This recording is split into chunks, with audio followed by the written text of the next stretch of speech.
Começaremos em instantes.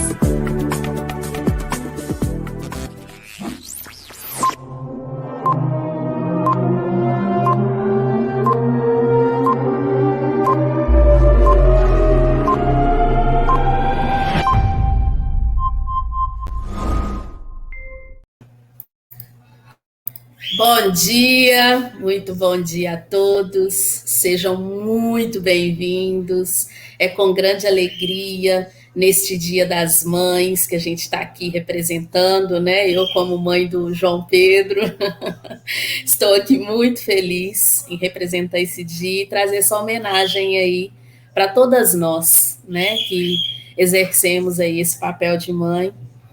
E eu estou aqui em nome da nossa casa, o CEAL, que é o Centro Espírita Amor, Luz e Caridade, lá do bairro Iguaçu, aqui em Patinga. E é muita satisfação estar aqui com vocês hoje.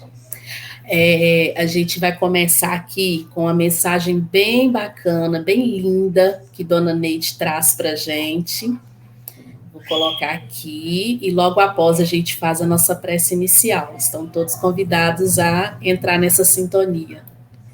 Doce Mãe, Sereníssima Senhora, dos teus olhos velados de doçura, nasce fresca a alvorada que fulgura na infortunada sombra de quem chora.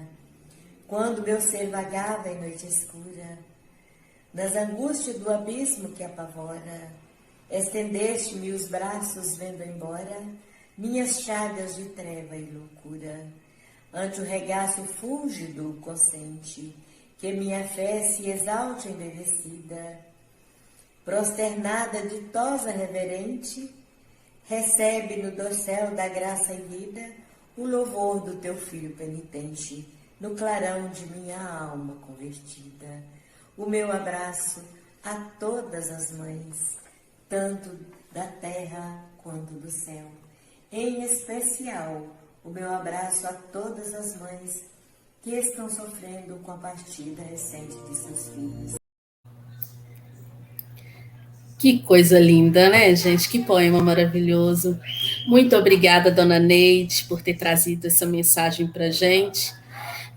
Eu já agradeço de antemão também o nosso palestrante de hoje, muito especial, que vem trazendo aí para a gente essas mensagens, essas reflexões neste dia tão especial. Jorge, seja muito bem-vindo.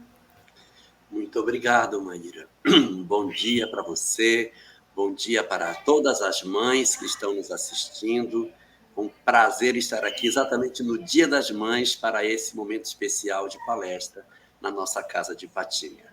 Muito obrigado pelo convite. Gratidão enorme, Jorge, você ter aceitado aí o nosso convite e ter conseguido nos atender aí. Então, gente, vamos fazer nossa prece inicial para iniciar a palestra de hoje. Convido a todos a fechar os olhos, a pensar só em coisas boas. Vamos elevar nossos pensamentos. Querido Mestre Jesus, muito obrigada por esta oportunidade, muito obrigada por este dia, muito obrigada pela família que temos, pelos nossos amigos, muito obrigada por tudo, Mestre. Agradecidos estamos por todas essas oportunidades e rogamos a Ti que nos envolva, que nos intua, para que todo este aprendizado nós possamos perceber a hora certa de utilizar, que nós possamos ter a percepção, Mestre, de praticar tudo que a gente vem aprendendo, de praticar para o bem. Muito obrigada. Maria, Mãe Santíssima, muito obrigada também por todo o seu amor, por todo o seu envolvimento, por todo o seu carinho. E esteja conosco, intuindo Jorge, que vai trazer a palestra para a gente hoje, nos intuindo para que a gente consiga compreender a mensagem. E esteja conosco, nos abençoando, hoje e sempre, que assim seja. Jorge, passo a palavra aí para você. Qualquer coisa, eu estou aqui nos bastidores. Tá bom. Bom dia para todos nós. Feliz Dia das Mães para todas que estão nos assistindo, encarnadas e desencarnadas. Hoje, o nosso assunto em particular é sobre Maria, a mãe de Jesus. Histórias sobre esse espírito estão contadas desde a obra A Caminho da Luz, de Emmanuel, que narra a história da humanidade à luz do espiritismo. Nessa obra, diz que quando da formação da nossa civilização, quando aqui chegaram as entidades que migraram de outros planetas para comporem a humanidade terrestre, aqueles a quem nós costumamos chamar de exilados de capela, o Cristo planetário reuniu-se com essas entidades que chegariam para compor o corpo de espíritos reencarnantes na Terra, para oferecer-lhes a Terra como um espaço de trabalho, de aprendizado, de crescimento, conferindo-lhes a ele a possibilidade de que eles se reerguessem diante da lei, através das várias encarnações que aqui teriam. Esses espíritos, então, esperavam do Senhor, que lhes atendia, uma informação sobre como que eles poderiam ser tutelados durante o tempo que aqui estivessem. E o governador do planeta informou a eles que enviaria emissários durante toda a época em que eles estivessem reencarnando na Terra. Que no momento que fosse adequado, ele mesmo, o próprio governador da Terra, renasceria entre os homens. Nasceria pela primeira vez entre as criaturas humanas para trazer a mensagem transformadora de seu verbo edificante.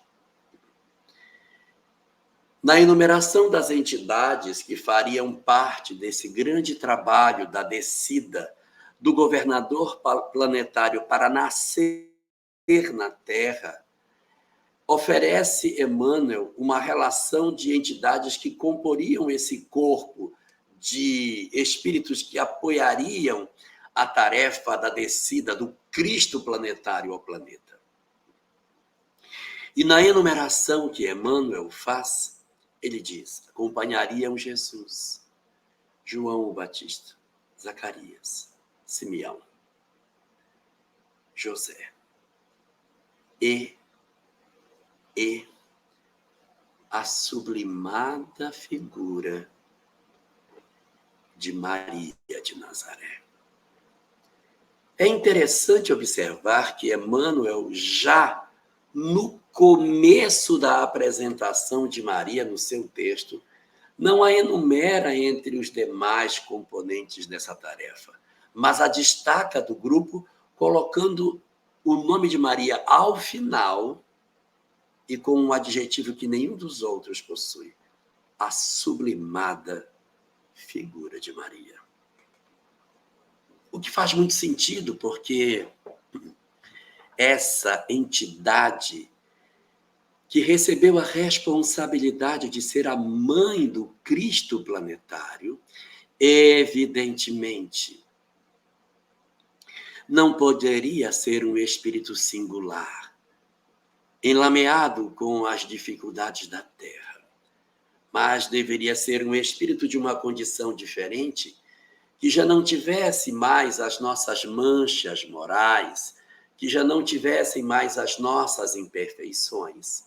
Um espírito do mais alto que, encarnando na Terra, viria auxiliar o Cristo na grande tarefa que ele teria. Assim, portanto, essa entidade seria um espírito sem as manchas que nós temos, sem as máculas que são as nossas imperfeições morais. Assim, a literatura consagrou Maria com o nome de a Imaculada. Imaculada significa a sem manchas, a sem máculas, aquela que não possui a quantidade de imperfeições que visitam os nossos corações. Seu nome, portanto, está apresentado não somente nos evangelhos. Outras doutrinas religiosas também oferecem para nós informações sobre a história de Maria. Uma religião que traz muitas informações sobre ela é o islamismo, através de seu livro, o chamado Corão Sagrado. Enquanto nos evangelhos nós encontramos apenas as citações sobre Maria em alguns parcos espaços dos primeiros capítulos, principalmente do Evangelho de Lucas, e algumas anotações lá no final sobre a sua crucificação, no Corão Sagrado dos muçulmanos existe um capítulo inteiro dedicado a Maria. E existe também notícias sobre a história de seus pais, da infância de Maria, de o que teria acontecido com ela nos primeiros anos de sua existência. Informações semelhantes nós encontramos em alguns textos antigos que foram recolhidos pelos historiadores, que falam sobre a história de Jesus no planeta. Sim, são evangelhos também, mas como eles não foram colocados dentro da Bíblia, essas narrativas, que nós não sabemos se elas são verdadeiras ou não, essas narrativas, elas são chamadas de evangelhos apócrifos, porque não foram trazidas para dentro da Bíblia. São vários os evangelhos apócrifos. Muitos asseveram que eles são em número de 68. Mas entre um desses evangelhos apócrifos existe um que traz muita informação sobre Maria e sua infância. E a notícia apresentada nesse evangelho, chamado de Proto-Evangelho de Tiago, são muito parecidas com as que estão apresentadas na obra do Corão Sagrado. Então, o que temos no Corão tem muita semelhança com o que é apresentado na obra do Proto-Evangelho, e que o Evangelho, às vezes, não narra. E o que dizem essas obras? O que narram esses livros que, na falta de uma informação mais precisa, a gente registra esses dados e guarda na expectativa de que a gente confirme ou não se de fato isso é verdadeiro. Mas essas obras nos contam que Maria, chamada Maria de Nazaré, teria sido filha de um casal chamado ele Joaquim e ela Ana. E esse casal já era idoso quando Maria teria nascido, eles já eram velhos.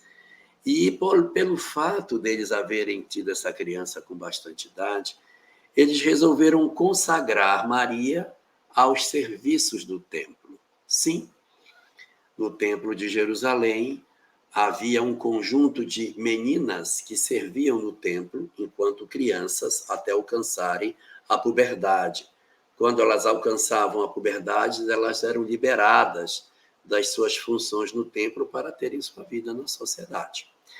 Então, Maria, segundo essa narrativa, aos 3 anos de idade, ela foi levada para o templo de Jerusalém para começar a servir no templo, nas cerimônias, preparando, ajudando, limpando, arrumando, que eram tarefas que eram exercidas por algumas crianças. Então, durante o período em que ela fica no templo, servindo nessa condição, houve um sacerdote que era marido de sua prima, chamado Zacarias, que era encantado com Maria, porque ela era uma menina extremamente espiritualizada. Diz a narrativa tanto do Corão Sagrado como a do Proto-Evangelho, que Zacarias se encantava com a presença de espírito de Maria diante das coisas espirituais. Ele a achava uma menina extraordinária. Aquilo que hoje, numa linguagem mais moderna, diz-se que era cheia do Espírito Santo, ou seja, ela tinha uma presença espiritual muito significativa. E Zacarias dizia: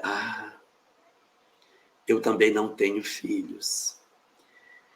Mas se um dia Deus me der a condição de ter um filho, eu gostaria que meu filho fosse como Maria, cheio do Espírito Santo, tal como Maria é.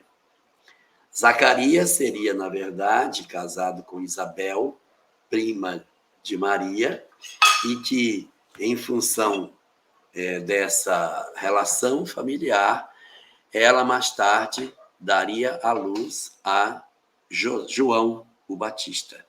Então, Zacarias, que era uma pessoa que admirava demais a personalidade de Maria, era um sacerdote do Templo de Jerusalém. E conta a narrativa que durante toda a infância ela atuou no templo, participando das atividades que eram possíveis de serem realizadas pelas crianças. E quando ela entrou na puberdade, ela então foi retirada dessas funções, porque uma vez que ela se tornou moça, era importante que ela tivesse uma outra condição na sociedade. Então, diz o proto-evangelho, aí já não, o Corão Sagrado não fala mais disso, mas o proto-evangelho vai falar, que eles elegem dentro da comunidade um homem, que era um homem já viúvo, idoso, chamado José, para que ficasse na função de tutor de Maria, durante esse período no qual ela estaria na adolescência. Segundo o que o proto-evangelho dá a entender, ele não seria diretamente o esposo, ele seria mais uma espécie de tutor, pelo menos é o que o proto-evangelho coloca. No Corão Sagrado, a figura de José não aparece no texto. Não há nenhuma menção à existência de um marido ou de um tutor para Maria durante esse período. E os evangelhos que estão no corpo bíblico falam apenas de Maria já numa idade depois de tudo isso acontecido. Narra o proto-evangelho que José precisou viajar e iria passar um período longo fora de casa e disse a Maria: eu vou viajar e você, durante o período que eu estiver fora, você se cuida até o meu retorno.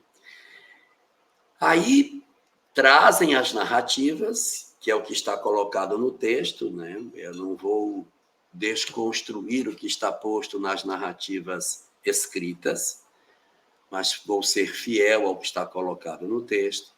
Ele viaja, e depois que ele viaja, é que ele se surpreende por encontrar Maria grávida. Entendamos aqui que eu estou narrando o que o texto fala. Então, o que acontece nessa janela de tempo na viagem de José?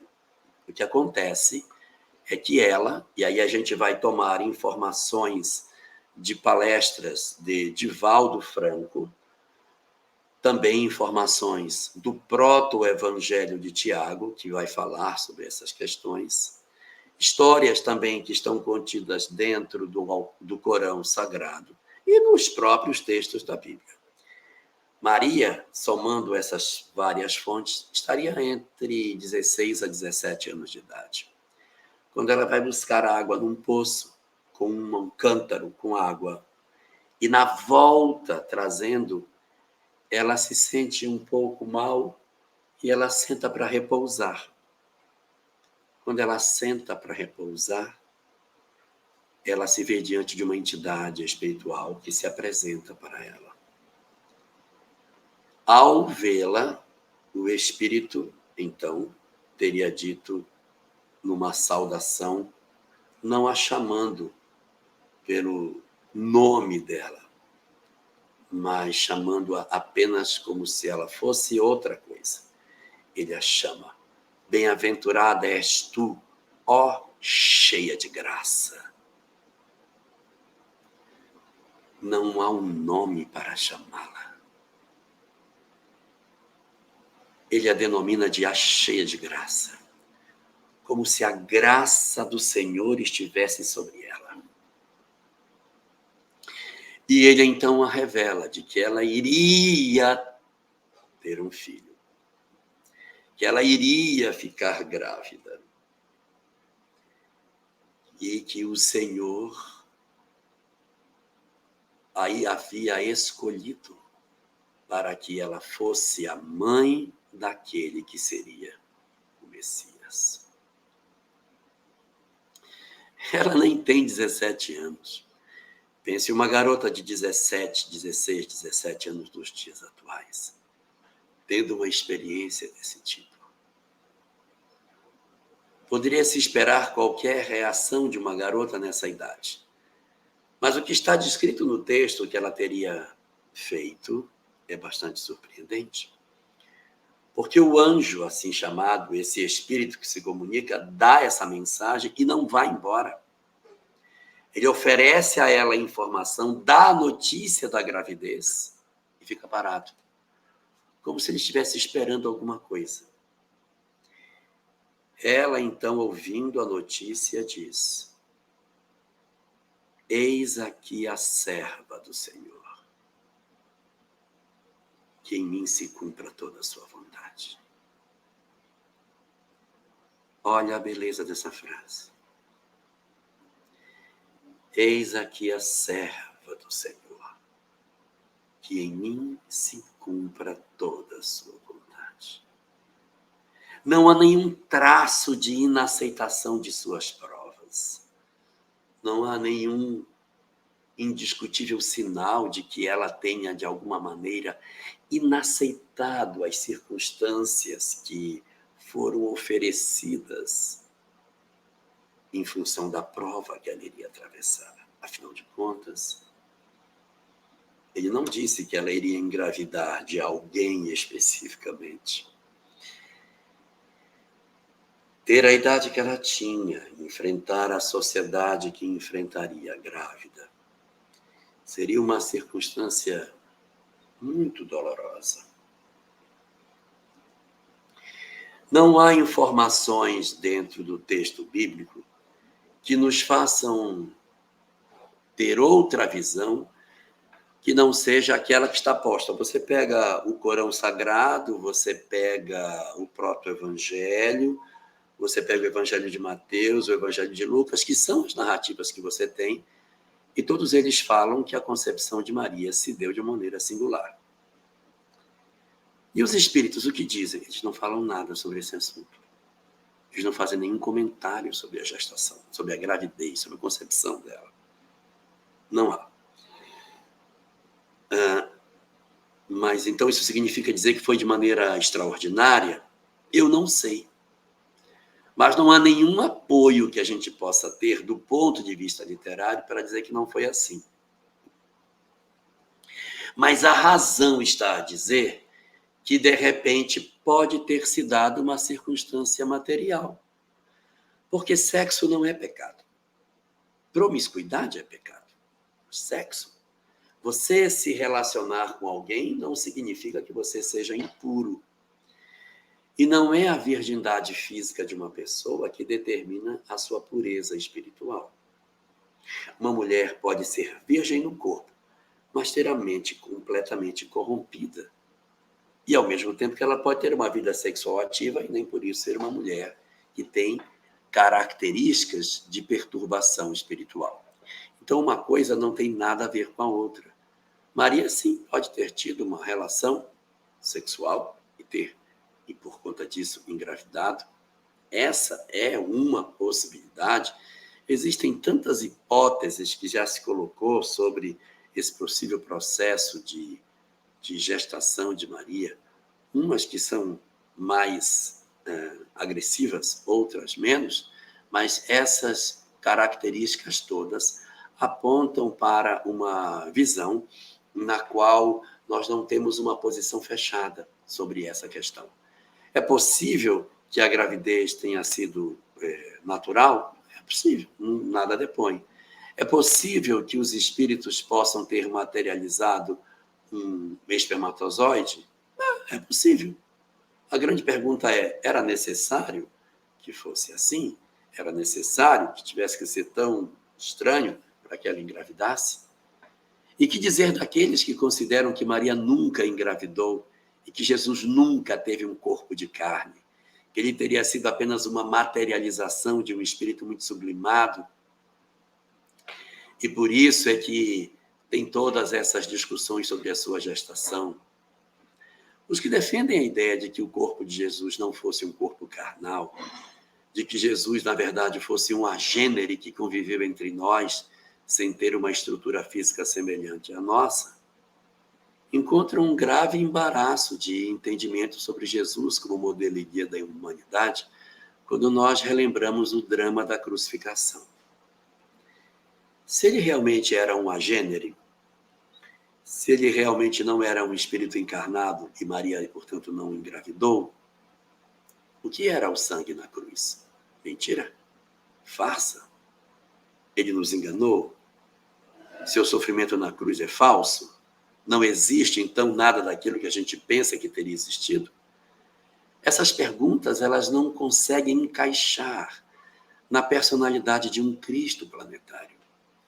Jesus precisa ter um corpo igual ao nosso para ser modelo e guia. Senão Francisco de Assis, Paulo de Tarso, que tiveram corpos tão carnais como os nossos, eles são mais exemplo de referência do que efetivamente alguém que não foi um espírito encarnado. Isso nos remete à necessidade de que efetivamente tenha que ter tido uma gestação. Sobre a concepção, nós não temos ainda a posição final sobre isso. Mas isso é o que menos nos importa. Até porque as condutas íntimas das pessoas não dizem respeito às nossas vidas. Nossas histórias de vida não vão mudar se nós soubermos como foi a concepção de Maria. Nós temos assuntos que nos tocam de muito mais perto do que indagar as condutas sexuais dos outros, esquecendo das nossas próprias lacunas no campo da sexualidade, ainda muito mal resolvidas. Então, pelo fato de não termos ainda uma resposta sobre esse assunto, levantemos as hipóteses, mas façamos silêncio sobre todas essas questões, sob pena de repente, resvalarmos pelo abismo da curiosidade e esquecermos do objetivo real e precípio da doutrina espírita. Maria, então, engravida de Jesus, e segundo aquilo que as narrativas dizem, eles teriam ido para a cidade de Belém, na época em que Maria estava praticamente no período do parto, e ao chegarem em Belém, José e Maria não encontraram lugar onde a criança pudesse nascer.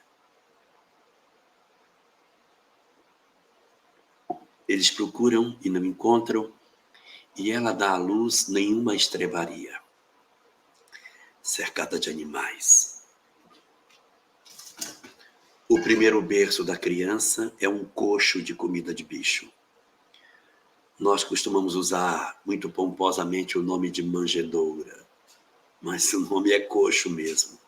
Era um coxo de madeira, cavado na madeira para colocar a comida para os animais, que foi forrado para que Jesus, bebezinho, pudesse ser colocado no meio daquelas palhas com os panos singelos com os quais Maria o cobriu. Isso nos leva a uma reflexão muito interessante. Quantos de nós, ignorantes das coisas espirituais, observamos determinadas famílias em condição de pobreza material e consideramos que essas crianças e essas famílias encontram-se desassistidas do amor de Deus. Alguém menos avisado que se debruçasse sobre a mureta da estrebaria e visse uma mulher jovem dando à luz a uma criança num total processo de desassistência material, olharia aquele parto e diria: meu Deus, tem pena dessa pobre mulher e dessa criança coitada nascida na mais completa indigência. Tem misericórdia deles, Senhor, que são almas sofridas diante de tua lei. Mas a criatura que tivesse uma percepção espiritual do momento em que aquilo acontecia, perceberia a majestade celeste daquele que renascia, daquele que nascia entre nós naquela noite para que pudesse trazer ao mundo a notícia extraordinária da vida após a morte e do amor como solução para os nossos dramas. Aprendamos a reapontar as nossas bússolas e não nos indignarmos diante da pobreza, diante da possível desassistência material, na ilusória crença de que isso significa que Deus não está percebendo o que acontece. Qual criatura na Terra teve uma assistência espiritual maior do que o próprio Cristo? E nasceu em uma condição de aparente desassistência. Assim também, aprendamos a ter olhos espirituais diante das circunstâncias que a nossa sociedade apresenta, para que a gente consiga fazer das nossas vidas um hino de entendimento sobre o desdobrar espiritual das coisas que o mundo nos pede. Assim, quais são as consequências de tudo isso?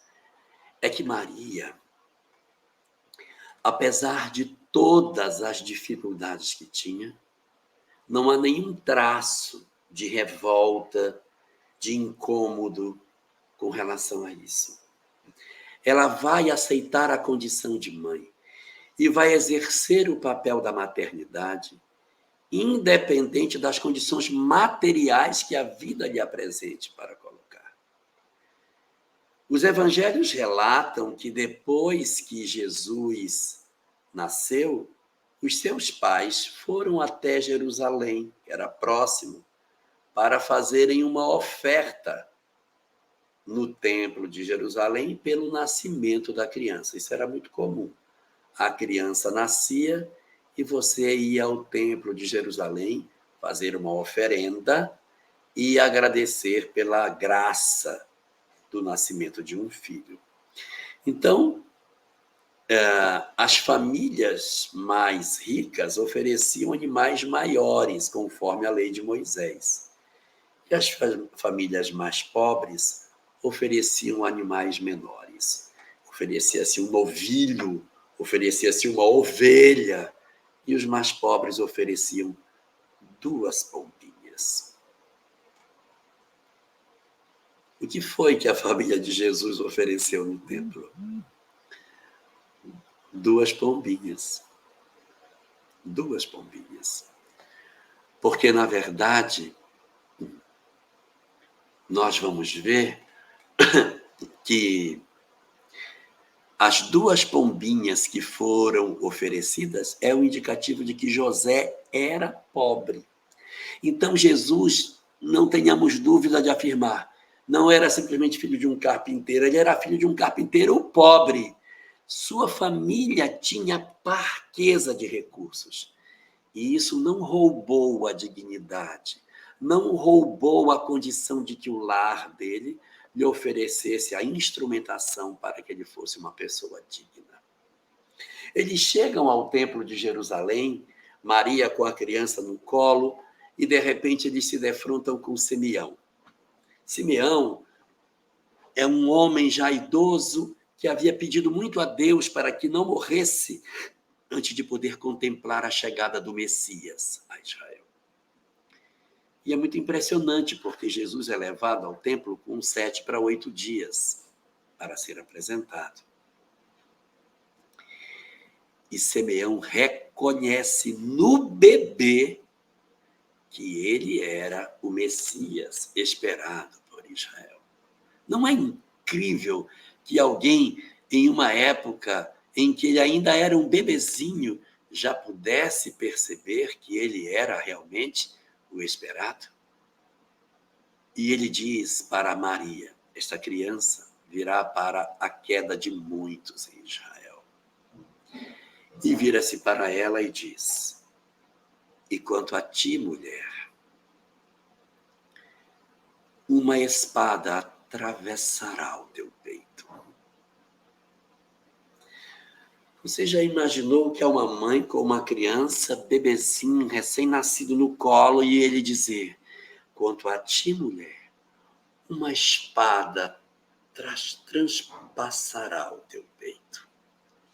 E diz assim, que essa espada atravessará o seu peito. Maria ouve e o evangelista registra. E Maria guardou todas essas palavras no seu coração. Ela guardou as palavras no seu coração. Olhem como isso é importante. Ele deu essa notícia para ela, ela pegou essa informação e guardou no seu coração. Quando os tempos passaram e Jesus já estava com 12 anos, e eles foram na Páscoa mais uma vez a Jerusalém, como faziam todos os anos, para participar das festividades em Jerusalém. Jesus teria ficado com os doutores da lei, lembram dessa história? Os pais ficaram procurando por ele, e quando os acharam, Jesus disse: mas por que estais aflito com relação a mim? Não sabias que eu estava na casa de meu pai? Não sabias que eu estava na casa de meu pai? Então, a gente percebe, por essa leitura, que o que Jesus está colocando para nós nessa informação é que havia uma relação forte entre ele e aquilo que o Templo de Jerusalém apresentava. E Maria percebe que aquilo era um sinal de que coisas à frente viriam. E o evangelista registra mais uma vez. E quando Jesus disse isso a ela, o evangelista registra. E Maria guardou todas essas palavras no seu coração. Ela tinha um dom que nós deveríamos ter. Qual é o dom? O dom de guardar no nosso coração as palavras que nos são importantes. O anjo aparece e diz: Ave Maria, cheia de graças, o Senhor é convosco. Então, salve, ó Imaculada, ó cheia de graças. Então ela vai registrando essas informações e vai guardando no seu coração. Nós não costumamos fazer isso. A gente recebe as informações espirituais e não registra nos nossos corações. Nós não guardamos em nós as informações que a espiritualidade nos envia, como se nós fôssemos um saco sem fundo. Traz a mensagem, a gente se agasalha nela, se conforta por algum tempo e depois esquece. Aí precisa de outra para a gente relembrar. Que almas esquisitas nós somos. Maria não era um saco sem fundo, porque as notícias chegavam e ela guardava essas notícias dentro do seu coração. A cada notícia que ela recebia, cada novidade espiritual que era oferecida a ela, ela pegava e guardava dentro do seu coração. Tudo que era oferecido, ela ia guardando. As coisas estavam guardadinhas no seu coração, que tinha fundo. O nosso não costuma ter. A gente recebe e depois as coisas como que caem de dentro dos nossos corações, esperando novas notícias para nos consolar por mais um pouco de tempo e logo já esquecemos aquilo que a gente recebeu. Mas ela era assim, ela era diferente. E Jesus vai viver ao lado dela. Diz o evangelista Lucas que depois desse incidente de Jerusalém, anota ele, e ele lhes era submisso em tudo e crescia em graça e sabedoria, os sugerindo a permanência dele ao lado de Maria. A retomada da presença de Maria nos evangelhos só vai acontecer bem mais à frente. Existem alguns poucos episódios que falam de sua presença, mas a representação mais efetiva de Maria nos evangelhos vai acontecer na última semana da presença de Jesus sobre a terra, a chamada Semana Santa. O livro Boa Nova traz informações preciosíssimas sobre a conduta de Maria nessa quadra da história de Jesus, nesse período no final da sua existência corporal. Conta que na quinta-feira à noite, logo após a ceia, os discípulos se dispersaram e muitos deles voltaram para suas casas. Aquela havia sido uma semana que Jesus passou integralmente em Jerusalém. E sua mãe estava com ele. Se ele não tivesse uma relação saudável com a mãe, ela não estaria em Jerusalém, porque ela morava em Nazaré. O que veio fazer ela saindo lá de Nazaré para vir a Jerusalém, para ficar com o filho? Só se a relação entre eles justificasse esse tipo de fenômeno. Então, nós vamos observar aqui a presença de Maria junto com os discípulos nesse período da Semana Santa. E na quinta noite, quando Jesus é preso, o livro Boa Nova conta que João, o evangelista, correu até a casa onde Maria estava e, abrindo as portas, chamou por ela. Ele a chamava de mãezinha. Ele se aproxima de Maria e diz: mãezinha, prenderam Jesus. Seu coração de mãe, que tinha guardado dentro dele todas as palavras que haviam sido proferidas, estava cheio de notícias consoladoras, esperando a hora em que a espada atravessaria o seu peito. Narra Humberto de Campos, no livro Boa Nova, que Maria se deslocou para o local onde Jesus estava preso. Ela teria chegado ali ainda logo após a sua prisão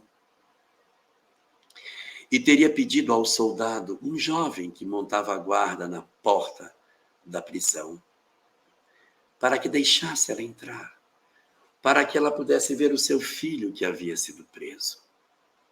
O soldado a trata com uma extrema violência e empurra Maria de encontro a umas pedras que estavam na porta da prisão. Desequilibrada, ela tomba e cai com a cabeça em cima de uma pedra, que abre um corte que começa a sangrar. Mas ela não se afasta.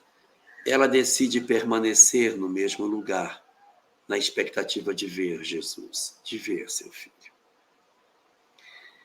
Ela passaria ali a noite inteira em claro, sentada na pedra, esperando que o portão se abrisse, para que ela pudesse, nem que fosse de longe, trocar olhares com seu filho tão amado, seu filho bom, que era a representação de toda a virtude e que ela não conseguia entender ser tratado dessa maneira pelos homens. Quando amanhece, os portões são abertos e Jesus é retirado da cela. Atravessa o portão e encontra sua mãe sentada na pedra, com o corte aberto, já com o sangue já coagulado. Ela cruza o olhar com Jesus, que já mostrava marcas de espancamento. Os lábios estavam inchados, o rosto batido, socos, maus tratos, e os lábios como que tremendo no processo de dor que ele atravessava, indicando a natureza material de Jesus. O seu olhar cruza com o de sua mãe. O que teria dito o olhar de Jesus para aquela que foi a mulher que se ofereceu para ser a mãe do Cristo quando reencarnasse? O quanto de consolação não deveria existir nos olhos daquele filho ao perceber o sofrimento de sua própria mãe. Ela iria acompanhar os horrores da crucificação. o mesmo discípulo, João, iria acompanhar Maria até o alto do Gólgota. Os evangelistas narram que depois da crucificação em curso, Jesus, já fixado sobre o madeiro, já com a pena determinada e sem condição de alteração da situação em que ele se encontrava, Maria consegue alcançar o alto do Gólgota na companhia de João. O Cristo do alto da cruz, observando sua mãe, teria dito a ela a famosa frase: mulher, eis aí teu filho. Filho, eis aí a tua mãe. Oferecendo assim Maria para que João dela cuidasse na condição de filho, e que eles se devotassem um ao outro à condição de mãe e de filho, porque ele não poderia mais exercer esse papel. Duas conclusões aí se tira. A primeira é que Jesus, então, cuidava de Maria, razão pela qual ele está passando para João as responsabilidades. E a segunda é que, por essa fala de Jesus, sugere que ele não tinha irmãos, porque se ele tivesse, não seria necessário oferecer Maria para que ela fosse tutelada por alguém que não era filho. Isso dá a entender que, de repente, Jesus pode não ter outros irmãos, pelo menos nascidos de Maria. Existem muitas hipóteses de que José teria tido filhos do primeiro casamento, ninguém sabe, mas é uma possibilidade, ninguém tem essa certeza, até porque isso não é o mais importante. Jesus crucificado na cruz ficaria do meio-dia até as 3 horas da tarde, quando então seu corpo desceria da cruz para que fosse sepultado. A escultura de Michelangelo Pietà representa efetivamente o momento que ele idealizou do Cristo já morto, debruçado no colo de Maria, chorando a perda de seu filho tão amado. Isso iria se dar na sexta-feira. Mas quando fosse no domingo, quando as mulheres decidissem ir ao sepulcro para levar ungüentos e assim preparar o corpo de Jesus, que não foi preparado na sexta em função da proximidade do Shabat, Maria de Magdala tem a oportunidade de rever Jesus.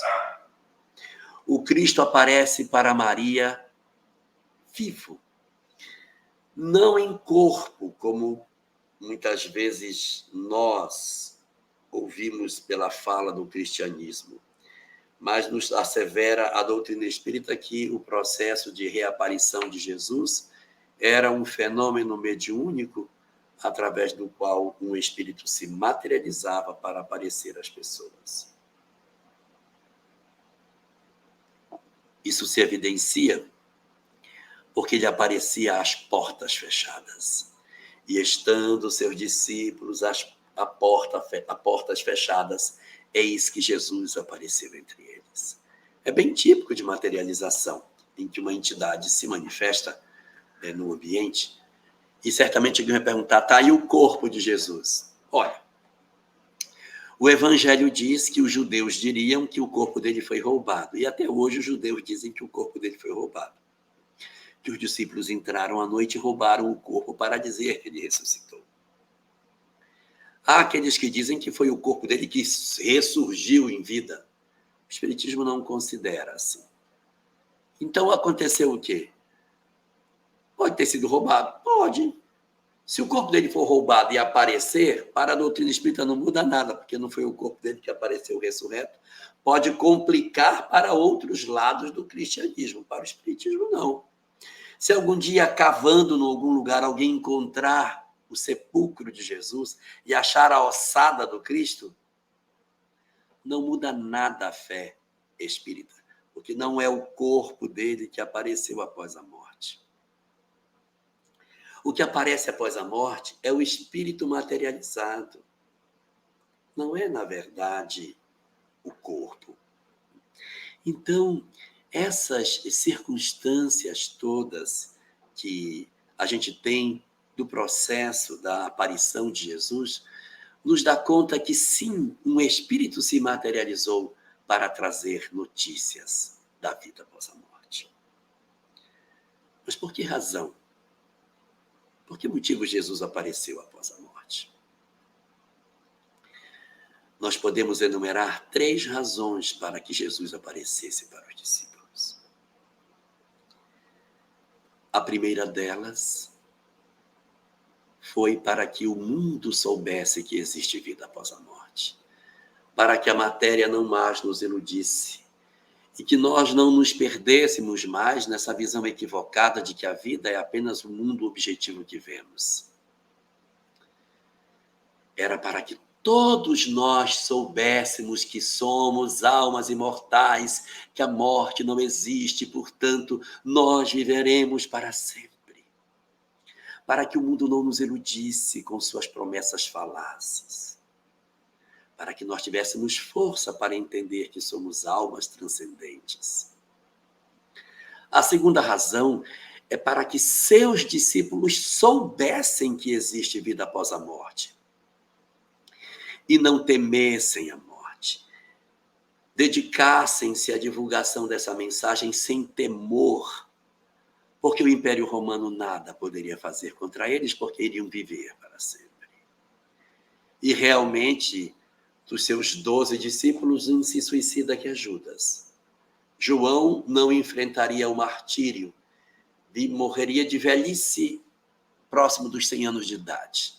Mas os outros 10, todos foram martirizados na propagação do Evangelho. Todos encontraram a morte violenta em função do seu desejo de divulgar a mensagem de Jesus. Sem medo, sem temor sobre o amanhã, como dizia Paulo de Tarso. Morte, ó morte, onde está o teu aguilhão? Já que Deus, na verdade, deu a nós a imortalidade e nós iremos viver para sempre, por que temer a desencarnação? Não há motivo para que nós temamos as circunstâncias da morte. Mas eu disse que eram 3. A primeira é para que todos nós saibamos que existe vida após a morte. A segunda é para que os discípulos se comprometessem com a mensagem.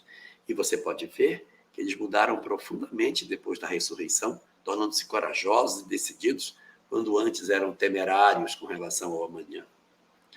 Qual é a terceira?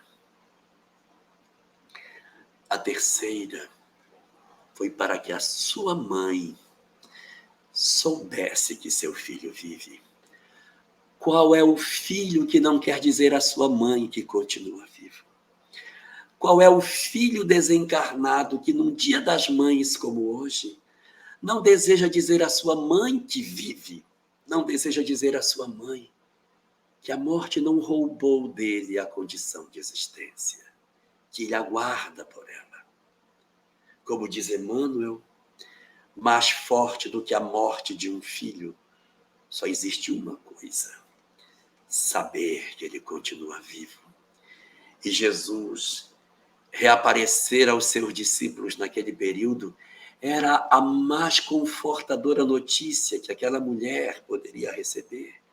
Porque vasculhando o fundo do seu coração, revendo as mensagens que ela havia guardado dentro dele, ela precisou reler tudo que ela ouviu para confortar seu coração sobre a partida de seu filho. Sujeitar-se à vontade de Deus, apresentar-se como a serva para que a vontade do Senhor se cumprisse de maneira integral. Para que ela pudesse viver em plenitude o que ela viveu, ela precisava realmente abrir o seu coração e retirar tudo o que estava dentro dele e se alimentar espiritualmente com essas notícias espirituais. Muitos dizem que Maria talvez não tenha entendido integralmente a mensagem de Jesus, por não ter se tornado sua discípula. Mas, na verdade, naquela época as mulheres tinham pouca participação na sociedade nesse sentido. E a missão de Maria, ao reencarnar, não era ser discípula, era ser mãe. Foi isso que ela veio exercer.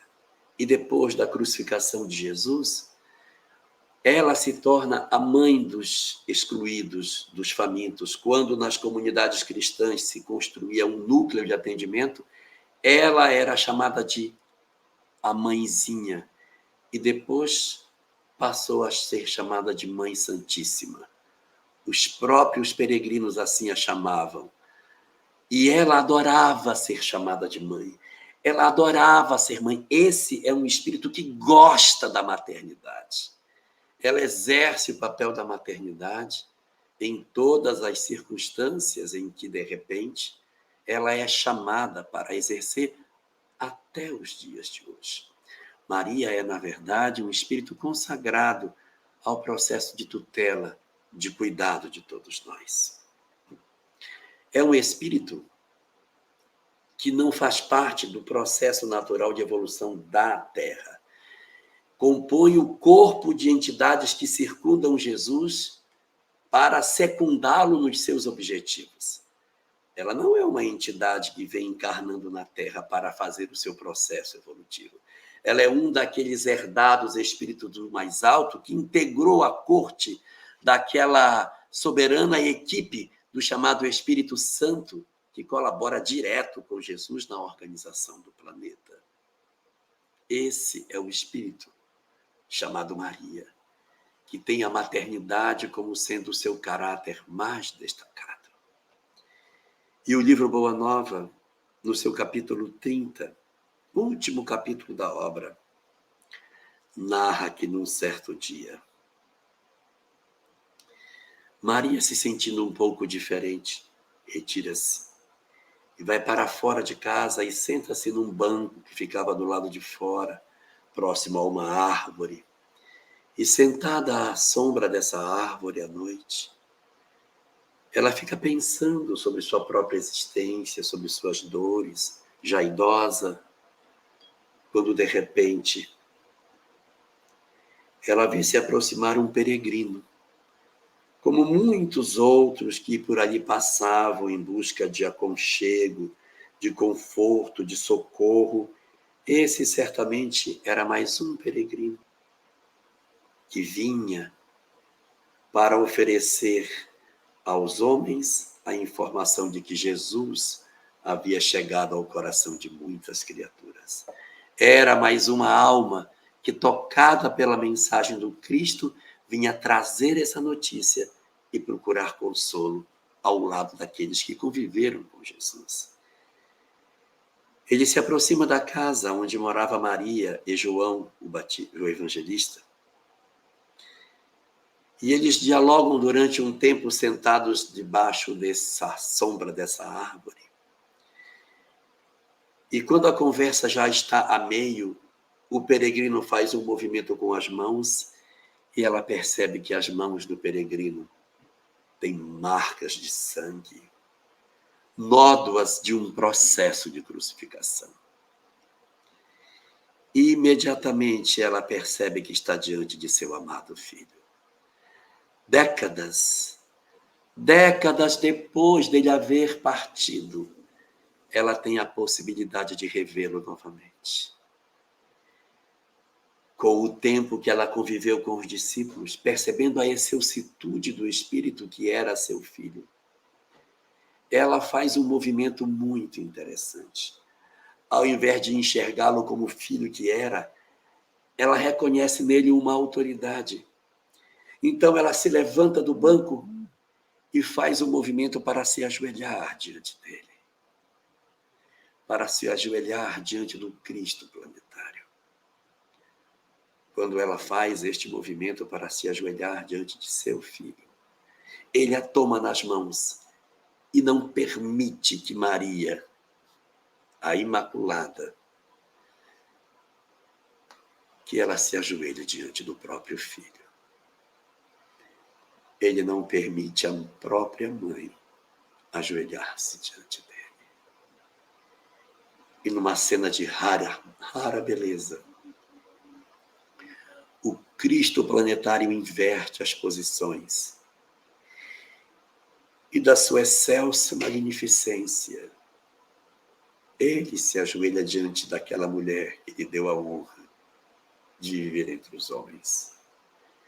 Jesus de Nazaré reaparece para Maria e ajoelha-se diante dela em pleito de gratidão pela oportunidade que ela lhe concedeu de poder nascer entre os homens.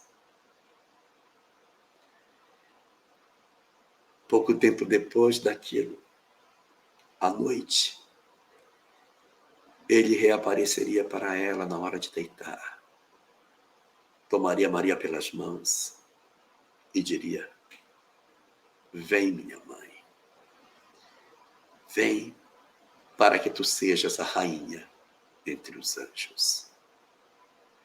E tomando Maria pela mão, a leva de volta para o mundo espiritual.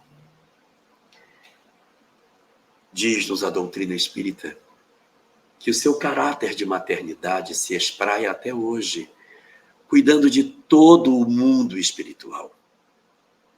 As entidades do mundo espiritual estão todas sob a sua tutela maternal. Maria é o espírito que comanda o mundo espiritual da Terra. Quem é o responsável pelas entidades desencarnadas no planeta? Maria de Nazaré. Já perceberam que Bezerra de Menezes tem uma ligação forte com Maria? E que ele está muito ligado a processos de desencarnação? Porque a desencarnação é a entrada no espaço onde Maria governa. Já perceberam que no final da oração consagrada a ela diz agora e na hora da nossa morte, porque ela é a tutora do mundo dos espíritos. Essa é a mãe de todas as criaturas. O Vale dos Suicidas é tutelado por quem? Por Maria de Nazaré. Esse espírito extraordinário que é a representação da mãe nos nossos dias deve ser para nós uma referência no sentido de nós buscarmos, tanto quanto nos seja possível, a nossa condição de nos espelharmos na sua conduta. E se por algum motivo as nossas mães não corresponderam a essa expectativa, as nossas mães não se apresentaram como sendo o símbolo de amor que Maria representa, consolemo-nos na certeza de que Maria, nossa mãe, cuida de todos nós, seus filhos, do lado de cá. Se minha mãe não me amou como eu queria, Maria me ama. Se meu lar não foi o lar maravilhoso que foi, na estrebaria, aonde Maria deu à luz, governa a excelsitude de Deus. Se na minha vida eu sofro padecimentos e injustiças, Maria tutela na porta da prisão, machucada e ferida, para cuidar de mim. Se minha vida não tem mais solução, porque pregado numa cruz eu não tenho mais perspectiva, Maria me visita para dizer que está ao meu lado em todos os instantes da minha vida. Maria, aquela figura, aquela entidade que representa o sentimento da maternidade para o planeta Terra, é para nós a grande referência para o Dia das Mães. E se nos falta o sentimento de maternidade terrestre, sobra em nós a angelitude e a maternidade dos céus para proteger as nossas vidas.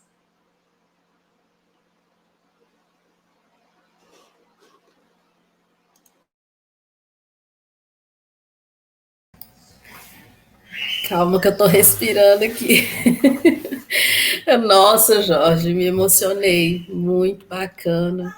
Que palestra preciosa.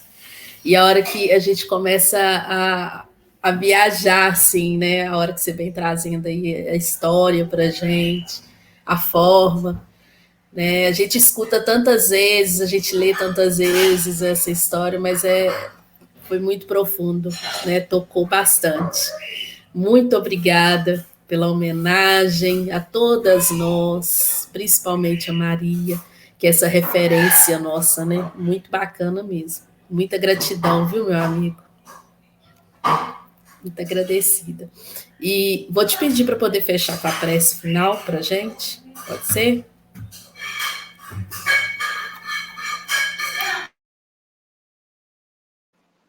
Vamos então orar.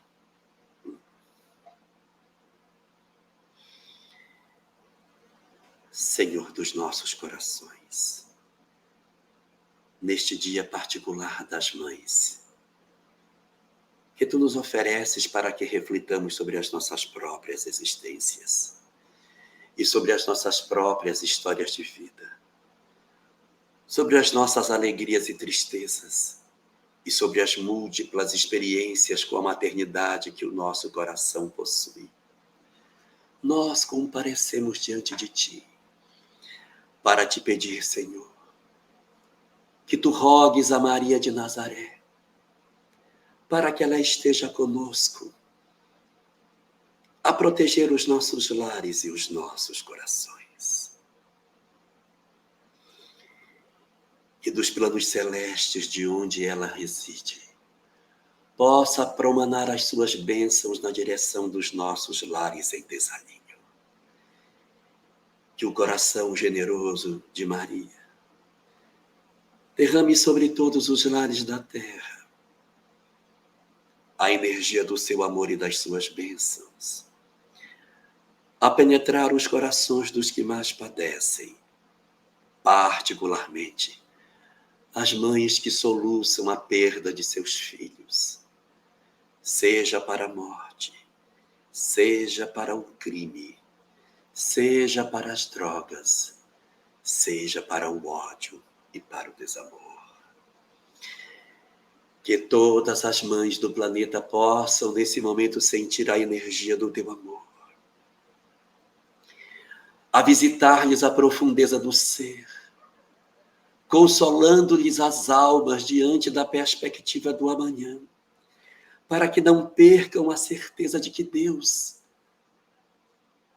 o nosso soberano Senhor, tutela as nossas almas. Por isso, ó Maria, nós te rogamos que tu leves conforto a todas essas que soluçam e que acreditam terem perdido a guerra para as várias portas equivocadas através das quais seus filhos entraram. Reforça-lhes o ânimo, revigora-lhes o coração, para que a imortalidade, a continuidade da vida e a reencarnação acione as fibras mais profundas de suas almas, dando-lhes a condição de retornar à coragem necessária para os embates que a vida nos pede. Abençoa, Senhor, assim, todas as mães do mundo espiritual, que do lado de lá, debruçadas sobre as histórias de seus filhos que aqui se encontram, angustiam-se diante dos caminhos equivocados que eles hoje percorrem. Dá a todas essas almas que se angustiam diante dos equívocos dos seus entes queridos, dá-lhes o lenitivo da paz. Relembra-lhes que a reencarnação há de conceder novas oportunidades a todos nós.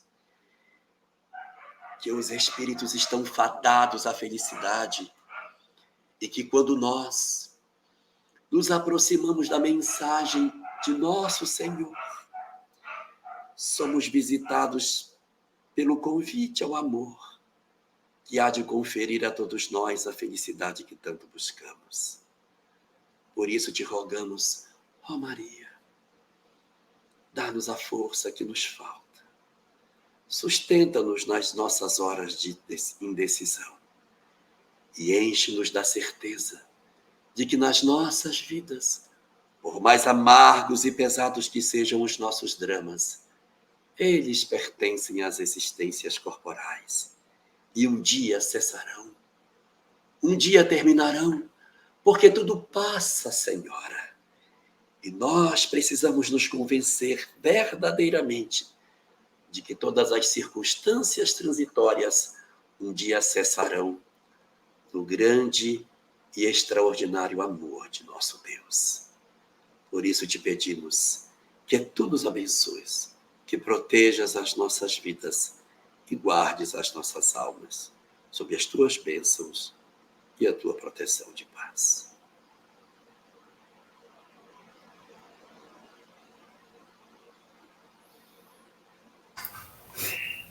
Jorge, muita gratidão. Ó, meu filhote está aqui. Eita! Muita gratidão. Foi muito bacana, viu? Sou agradecida, emocionada também. Gente, muito obrigada pela participação de todos. Feliz Dia das Mães para todas as mães. Deus abençoe a todos nós. Um feliz Dia das Mães para você também, Maíra. Um feliz Dia das Mães para você. Ótimo dia a todos. Fique com Deus. Mãe.